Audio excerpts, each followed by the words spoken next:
Isang mapagpalang araw po sa inyo, Kuya Bari, maging sa lahat ng mga tagapakinig ng inyong programa. Mula po pagkabata ay kinahiligan ko na talaga ang pagkain ng kung ano-anong mga lamang tiyan na masarap sa panlasa ko. Ang hindi ko alam, iyon pala ang magdudulot ng karanasang hinding-hindi ko malilimutan. Siya nga po pala, itago niyo na lang po ako sa pangalang Carlos. Taong 1900 nang maganap itong nakakakilabot kong karanasan sa kamay ng isang aswang. Bagong lipat po kami noon sa Cavite. Hindi ko pa po kabisado ang pasikot-sikot sa lugar, kaya naman po ang ruta ko lang sa araw-araw ay bahay-eskwelahan lamang. May iilan din namang mga kapitbahay ang gustong maging kaibigan ko.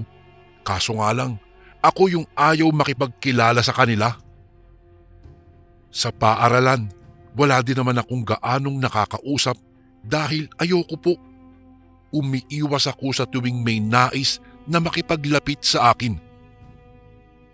Doon sa katabi ng paaralan namin ay may maliit po na karinderya.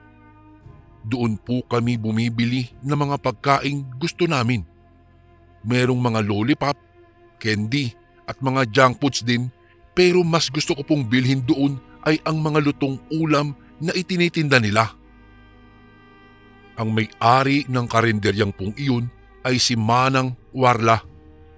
Masarap po siyang magluto at paborito ko yung pansit, kaya naman ay araw-araw akong bumibili doon.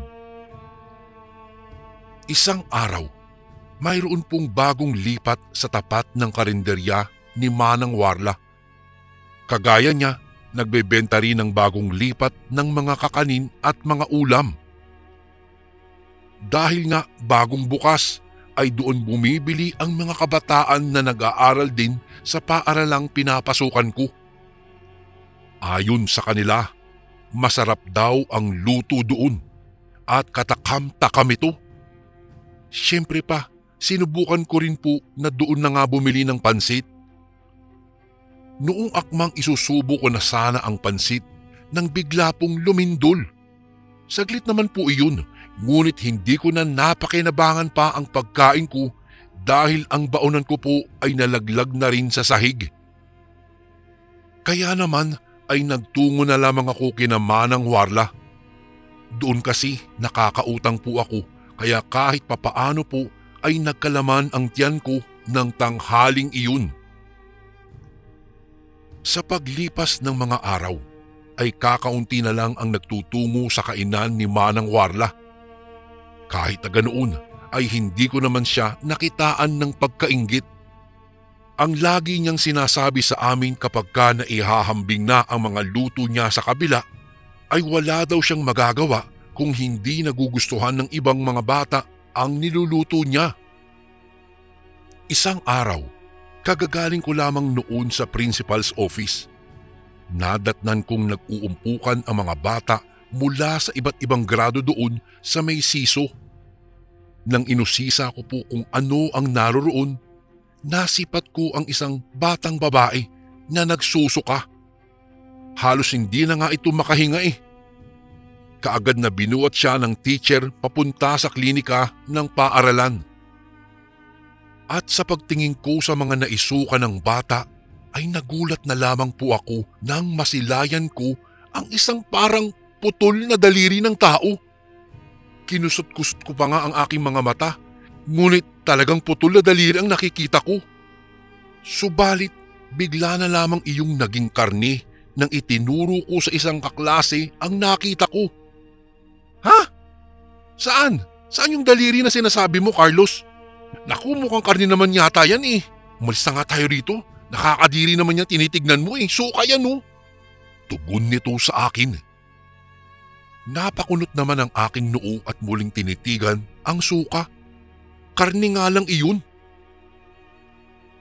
Kinabukasan, may bulong-bulungan akong nahagip na si Manang Warla raw ay isang aswang. May nakakita raw sa kanya doon sa kabilang karinderya habang nakasilip sa loob. At nakatuwad pa raw si Manang Warla habang ginagawa iyon. Ang usapang iyon ay nakarating kay Manang Warla. Galit na galit siyang nagtanong kung sino raw ang may pasimuno ng gawa-gawang balita. At ang lahat ay iisa lang ang tinukoy. Ayon pa sa iba ay kumalat ng tsismis na iyon dahil sa isang batang babae na nagsabing nakita raw nito si Manang Warla na nakatuwad kaya tinawag niya itong isang aswang. Agad namang kinumpronta ni Manang Warla ang bata at imbis na humingi ng dispensa sa mga pinagsasabi ay iginiit pa nitong aswang nga talaga si Manang Warla. Galit na galit siya sa tinuran ng bata. Nakita ko ang pamumula ng kanyang buong mukha, panlilisik ng kanyang mga mata. Noong akmang sasampalin na sana niya ang bata, nang duraan siya nito sa mukha, sabay takbo papalayo. At doon ay tila naging dragon itong si Manang Warla dahil sa tindi ng galit at inis ay naihagis niya ang mga baso sa sahig at nabasag ang mga iyon. Hindi pa siya nakontento at mapuwersang pinataob pa niya ang 3 upuang kahoy. "Kayo, umalis kayo rito!" Pagkara ay bali niya sa amin ng ilang mga kabataang nakamasid sa kanya. At siyempre po dahil naman sa tindi ng takot namin ay tumalima naman kami kaagad. Nakarating sa mga guro ang nangyari at kinausap ng mga guro ang bata. Tinanong nila ito kung bakit niya iyon ginawa kay Manang Warla. Ayon pa sa bata ay hindi siya nagsisinungaling. Totoong nakita niya raw si Manang Warla na nakatuwad habang sumisilip sa kabilang karinderya. Natakot pa nga daw siya nang sa pagharap nito sa kanya ay nakita niya ang nakakatakot nitong anyo. Ang anyo ng isang aswang. Dahil naman sa sinabi ng bata ay walang nagawa ang mga guro. Kahit pa na para sa kanila ay hindi talaga ito kapani-paniwala. Nagulat na lang po kami isang umaga nang mabalitaan namin ang pagkawala ng batang iyon. Ayon sa mga magulang nito ay hindi na daw ito nakauwi pa galing sa eskwela. Hanggang sa lumipas ang 3 araw, natagpuan ang bangkay ng bata sa ilalim ng kanyugan. Wakwak ang dibdib ng bata. Wala na itong puso at mga lamang loob. Putol din ang 2 nitong mga kamay at binti. Dahil sa pangyayaring iyon, lagi na akong sinusundo ng aking ama.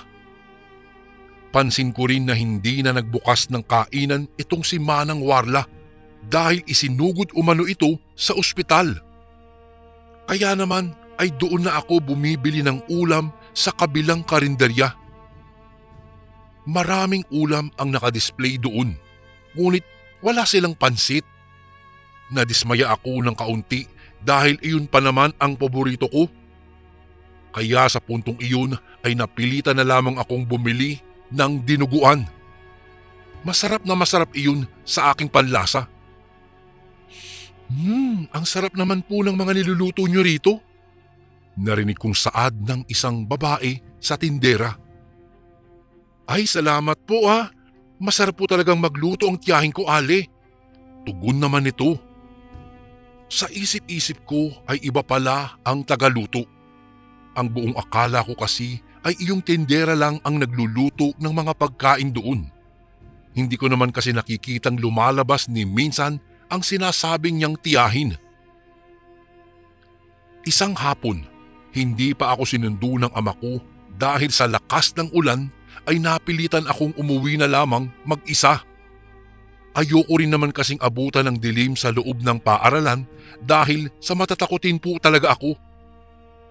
Kahit pa sinabi ng ama ko na kahit sa anumang mangyari ay hihintayin ko siya dahil susunduin niya raw ako. Ngunit nang makalabas ako ng gate ng paaralan ay lalong lumakas pa ng lumakas ang ulan. Kung kaya't napatakbo na lamang ako sa karinderya, nakakompetensya ni Manang Warla upang makasilong. Malapit nang magdilim, ngunit wala pa rin ang ama ko. Nasa pagmumuni-muni ako nang biglang may lumabas na isang babae mula sa loob ng bahay ng may-ari ng karinderya. Nasipat ko siya mula sa gilid ng aking mga mata. Akala ko nga ay si Manang Warla dahil may hawig din sila at pareho ang tindig at sukat ng kanilang pangangatawan. Maging ang korte ng kanilang buhok ay magkatulad. Nang tumalikod siya ay pinagmasdan ko siyang maigi. Wala talagang pinagkaiba kay Manang Warla. Siguro ay napansin niyang sumisiksik ako sa gilid ng karinderya nila upang hindi ako mabasa ng ulan. Akala ko nga ay papapasukin niya ako, ngunit nang humarap siya sa akin ay biglang nanindig ang aking mga balahibo. Nakita ko kasi ang pagngisi niya na naghatid sa akin ng matinding kilabot. Kakaiba ang kanyang anyo, nangungulubot ang kanyang mga balat. Pulang-pula ang kanyang mga mata at inilabas pa niya ang kanyang dila. Dinilaan niya ang kanyang mga labi habang titig na titig sa akin. Nakita ko pa ngang tumulo ang kanyang laway sa bandang gilid ng kanyang bibig. Nanginginig na ako noon sa takot, ngunit tila ipinako ang aking mga paa doon sa kinatatayuan ko. Hindi ko na maigalaw ang aking mga kamay dahil sa sobrang takot. Buti na lamang at nakita ko ang ama ko na may daladalang payong. Kahit na alam kong mababasa ako ng ulan, ay pinilit kong makatakbo patungo sa kanya. Buti na lang at nagkaroon pa ako ng lakas upang makatakbo. Sa paglingon ko sa babae ay nakatingin pa rin ito sa akin habang kumakaway-kaway. Dahil sa pagkabasa ko sa ulan ay nilagnat po ako, Kuya Bari, kung kaya't hindi po ako nakapasok ng sumunod na araw. Sakto namang napaluwas ang lolo ko galing Sikihor. Hindi ko napigilang magkwento sa kanya patungkol sa nakita ko doon sa karinderya na ikinatawa lang ng ina ko. Sabi niya ay ganoon na daw talaga ang pagmumukha ng babaeng iyon. Lagi raw niya kasing nakakasabay sa pamamalengke ang aling iyon. Pipi nga rin daw ito. Sa pagbalik ko po sa eskwela ay may bagong pinagkakaguluhan ang mga kabataan sa kainan. Masarap daw kasi ang bagong ulam na iniluto doon. Siyempre pa ay nainganyo ako kaya nang sumapit po ang tanghali ay agad akong dumiretso sa karinderyang iyon. Napakaraming mga tao ang nakapila. Bata man o matanda ay nais matikman ang kanilang espesyal na pansit. Huwag kayong mag-alala, marami ang nailuto ng ating kusinera kaya hindi kayo mauubusan. Saad pa ng tindera dahil nagtutulakan na kami sa pila ng ilang mga kabataan. Nang masilayan ko ang espesyal na pansit ay medyo nag-iba po ang pakiramdam ko. Papaano ba naman kasi? Hindi nakakatakam tignan ang pansit na nasa harapan ko ng mga sandaling iyon. Kasi kulay itim iyon. Nahalata ata ng tindera ang pagagulat ko nang masilayan ko ang espesyal nilang pansit na tinatawag nilang pansit negra. Bata, kahit mukhang maputik ang pansit namin ay masarap yan. Huwag kang mag-alala, yang kulay itim na yan ay nakuha mula sa pusit na inihalo. Anya na sinang-ayunan ng marami. Kahit na nagdadalawang isip ako noon, Kuya Bari, kung kakain ba o hindi, ay mas pinili ko na lamang na bumili. Doon ko na lang sa loob ng classroom kakainin ang nabili kong pansit negra. Sa isip-isip ko lang. Subalit pagkabukas ko sa supot na pinaglalagyan nito ay nagulat na lamang po ako nang tumambad sa paningin ko ang mga gutay-gutay na bituka at may putol na mga daliri pa. Nabitawan kong bigla tuloy ang supot at ramdam na ramdam ko ang mabilis sa pagkabog ng dibdib ko noon, Kuya Bari. Hindi na nga ako nakakain pa dahil sa nasilayang kong mga nakakadiring bagay. Dinala ko na lamang ang supot sa bahay at ipinakita ko kina lolo iyon. Matapos kong ibigay iyon ay hindi ko na alam kung ano pang ginawa ni Lolo sa mga nakalagay sa supot. Pero inutusan nila akong bumili ulit ng pansit negra kinabukasan. Hinablot ng isa kong kaklase ang supot ng pansit negra ko nang nakita nilang hindi ko naman ito ginalaw at inilabas mula sa supot. Kaagad na kinuha ko iyon mula sa kanila at sinabing iuuwi ko iyon para sa ina ko. Pero hindi nila ako tinantanan.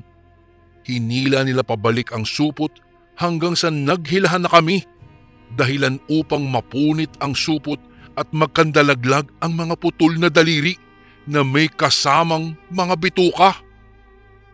Napaatras ako nang makita ang mga iyon. Subalit ang mga kaklase ko ay nasasayangan sa pansit na nahulog. Kahit diring-diri ako sa mga iyon, ay pikit mata kong pinulot dahil dadalhin ko pa iyon sa bahay upang ipakita sa lolo ko. Nagulat naman ang aking mga kaklase na parang wala silang nakita. Ni hindi sila nagulat sa mga nakikita ko. Kaya't dali-dali akong umuwi. Pagdating ko sa bahay ay naroon kaagad si lolo at agad kong isinalaysay sa kanya ang buong pangyayari. Aswang! Aswang, apo, ang nagluto ng mga ito. Ginamit nila ang kanilang itim na kapangyarihan upang linlangin ang paningin ng bawat taong bumibili o kumakain sa kanyang mga niluto. Ang sabi ng lolo ko nang makarating na ako sa bahay, dala ang supot na may lamang putol na daliri ng tao. Tinanong ko si Lolo Kuyabari kung bakit mga daliring putol ang tingin ko sa pansit negra. At ang sabi niya ay noong ginamot niya ako, ay nilagyan niya raw ako ng proteksyon laban sa hipnotismo ng aswang. Ang lahat daw ng mga pagkain na nilagyan ng itim na mahika ng mga aswang ay hindi raw nag-iiba ang anyo kapag tinitingnan ko. Doon ko palang naintindihan at napagtanto kung bakit hindi nakikita ng mga kaeskwela ko ang mga putol na daliri. Halos ilang linggo rin bago nagbukas ang kainan ni Manang Warla. Doon na ako bumibili ng ulam Kuyabari sa kanya dahil ang mga nilulutong ulam ni Manang Warla ay katakam-takam talaga at sigurado akong ligtas. Noong nagkaroon kami ng pagkakataon, ay naikwento ko sa kanya ang tungkol sa tagaluto ng ulam sa kabilang karinderya na ang sabi ko ay kahawig na kahawig niya. Sa tangkad, sukat ng katawan, korte ng buhok at anyo kapag naka-side view ang babae. Medyo nagulat pa nga si Manang Warla dahil hindi naman daw niya pinapansin ang babaeng iyon. Sa walang ano-ano ay bigla na lamang sumulpot sa harapan namin ang babaeng iyon. Sa puntong iyon ay tila bagong gising ito. Hindi pa kasi nagsusuklay at amoy ko rin ang mabahong hininga nito. Nakalabas kasi Kuyabari ang dila niya at tila dinidilaan ng kanyang mga labi ng paulit-ulit bago naghikab sa harap namin ni Manang Warla. Ay, talagang nakakasulasok ang amoy ng kanyang hininga na para bang may nakain na bulok na pagkain. Napatayo na lamang si Manang Warla at napatakbo sa lababo upang magsuka. Ako naman ay napatakip na lamang sa aking ilong. Nang magtama ang aming mga mata ay mabalasik iyong nakatingin sa akin. Hanggang sa biglang naging kulay pula ang mga iyon. Ang kanyang mga labi ay biglang nagpakawala ng nakakakilabot ng ngiti.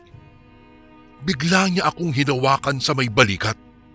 Madiin na halos mabaklas na ang aking braso sa sobrang sakit. Dahil sa ginawa niya ay nagpumiglas ako upang makawala.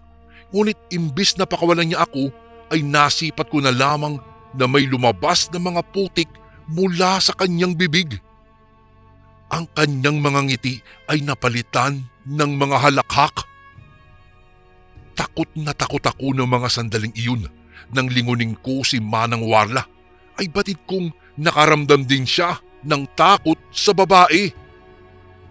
Maya-maya'y biglang humaba ang dila ng babae na sa tansya ko po ay isang dangkal ang haba nun at dinilaan ako sa magkabilang pisngi habang nakahawak pa rin sa balikat ko. Nang mga sandaling iyon ay hindi ko na maipaliwanag ang takot na biglang lumukob sa buo kong katawan. Kahit na naaamoy ko ang nakakasulasok na amoy ng kanyang bibig, ay wala po akong nagawa para makawala sa kanyang pagkakahawak. Mabuti na lamang at naglaas loob si Manang Warla na hagisan siya ng isang pinggan na nagpagulat sa kanya. "Umalis ka rito!" sigaw ni Manang Warla. Nang marinig ng babae si Manang Warla, ay nilapitan niya ito at pinaikot-ikutan ng makailang beses. Hanggang sa lumabas na siya ng kainan at bumalik sa kanilang pwesto. "Manang Warla, aswang po ang babaeng iyon," ang sabi ko nang nilapitan ako ni Manang Warla para yakapin.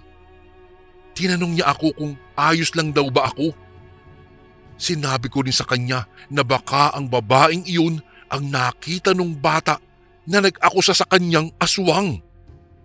Ngunit ang sabi ni Manang Warla ay huwag ko daw ipagsabi sa iba na aswang ang babaeng iyon dahil baka mapahamak daw ako, at isa pa daw ay hindi naman pinaniniwalaan ng mga pulisya na mayroon ng aswang. At dagdag pa nga niya, baka daw kami pa ang makulong kung magkakalat kami ng mga balitang walang ebidensya. Nang hapong iyon, hindi na ako sinundo ng ama ko dahil may importante siyang lakad. Kaya naman, nang matapos po naming mag-usap ni Manang Warla, ay gumayak na po ako pauwi.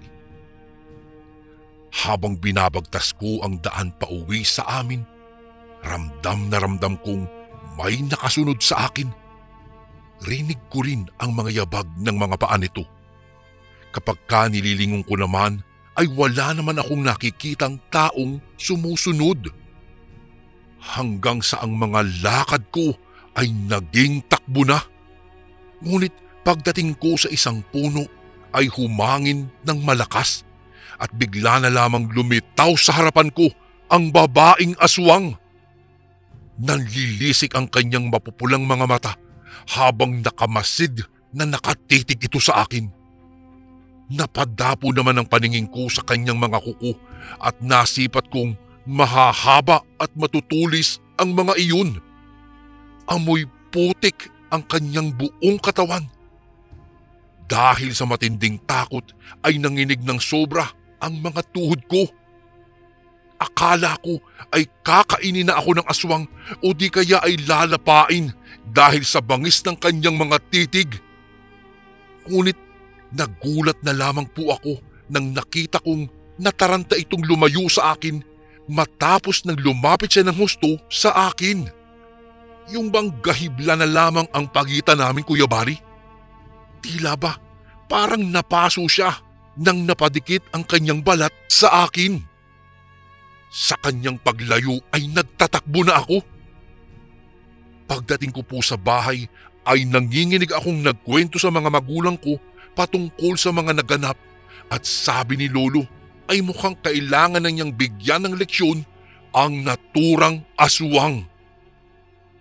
At nung gabi ding iyon ay umalis ng bahay sina Lolo at ang aking ama para magtungo sa bahay ng aswang. Nang dumating daw sina Lolo at ang ama ko sa bahay ng nilalang, hindi nila inaasahan ang hindi kanais-nais na pangyayari. Pagkabukas daw ng pintuan, tila kakaiba ang hitsura ng buong bahay. Madilim at misteryoso ang paligid. Pumasok daw sila sa loob at bigla na lamang silang sinalubong ng isang nakakasulasok na amoy, katulad daw ng naamoy kong babae na aswang noon.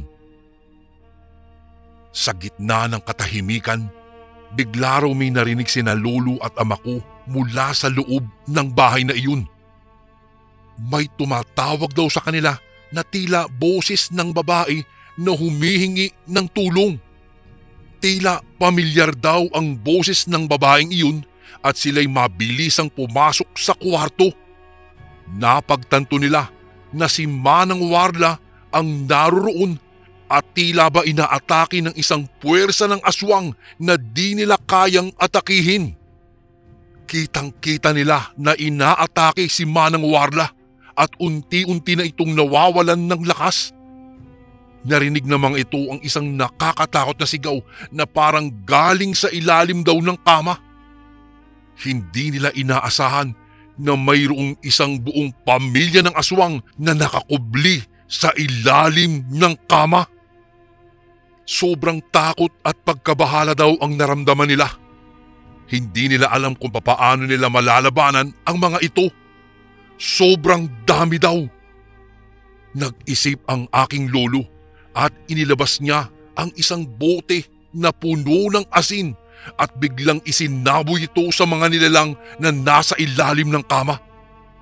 Naghiyawan daw ang mga ito at nung nagkaroon daw ng pagkakataon, hinatak na nila si Manang Warla papalayo at inilabas kaagad sa bahay ng mga nilalang. Punong-puno daw ng sugat si Manang Warla at tumatagas ang kanyang dugo sa buong katawan. Imbis na dalhin daw siya sa kanyang bahay, ay idiniretso na nila sa pinakamalapit na ospital. Matapos nilang dalhin si Manang Warla, ay agad nilang ipinaalam sa mga kabarangay nila patungkol sa mga nangyari. Lahat naman ay nabahala at natakot para sa kanilang kaligtasan. Kinabukasan, bigla na lang naglaho ang mga aswang sa lugar na iyon. Subalit, kasabay sa paglaho ng mga bagong dayo ay hindi maipaliwanag kung bakit bigla ring nawala si Manang Warla doon sa ospital. Magpahanggang ngayon, Kuya Bari, ang kwento ng kakaibang mga pangyayari ay nanatiling misteryo na lamang at hindi kayang ipaliwanag ng sinuman. Ngunit sa kabila po ng nakakatakot na mga kaganapan, nagpatuloy lang ang aming mga buhay. Ako naman, Kuya Bari, nang makagraduate na sa elementarya, ay bumalik na uli ang aming pamilya sa Visayas. At magpahanggang ngayon, sariwang-sariwa pa rin ang alaala ko sa kaganapan noong minsan ay bumili ako ng luto ng mga aswang. Kuya Bari, dito ko na po tatapusin ang aking kwento. More power po at salamat po ng marami kung sakaling mapiling maitampok itong aking kwento sa inyong channel. Lubos na gumagalang, Carlos. And again, maraming salamat po mga kasundo. Don't forget to subscribe and i-click nyo lang po yung bell na button para updated po kayo sa mga upcoming videos namin na paparating. Maraming salamat po ulit. God bless and ingat po lagi dyan. Ito po si Kuya Bari at ako ang sundo.